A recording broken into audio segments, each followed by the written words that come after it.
Hi everyone, it's Liam here from Rating the Races.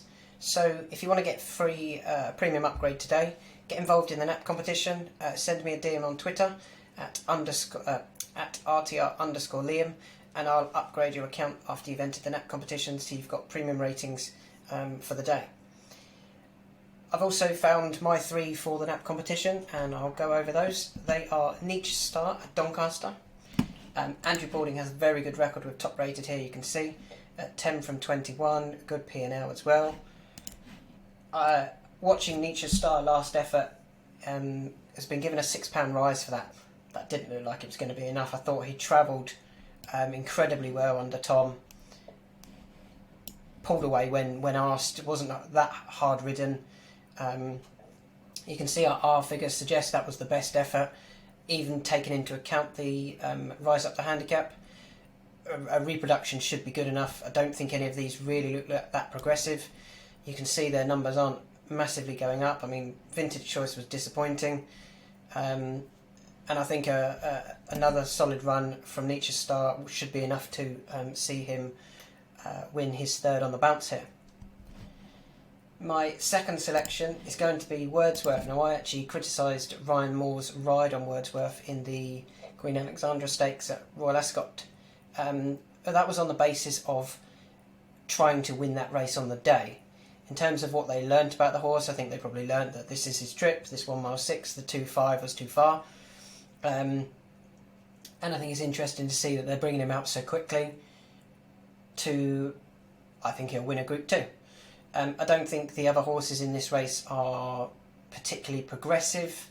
Temple of Artemis is interesting, but Ryan hasn't chosen to ride that. He's chosen to ride Wordsworth. I think if Sussex, the other Aidan O'Brien horse, goes forward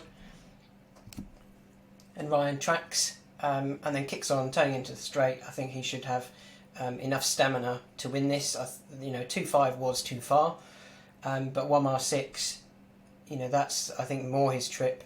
He does have some decent form at the Curragh. Good enough to win this, and yeah, as I said, I think a lot of these they're good horses, but they're not. I don't think they're quite as progressive as Wordsworth, even the 3-3-year-olds at the bottom, towards the lower of the ratings here. And interestingly, Aidan O'Brien is actually positive, with top rated at the Curragh. Now, for such a big trainer, he's had so many top rated runners, a good strike rate, and he's actually positive, which is quite unusual to see that. They really do run well at the Curragh for Aidan O'Brien when they're top rated. My final selection is going to be Appia, who's looking for a 5-timer. Again, this is a really poor race, I felt, in terms of behind Appia, who is in the form of his life, obviously.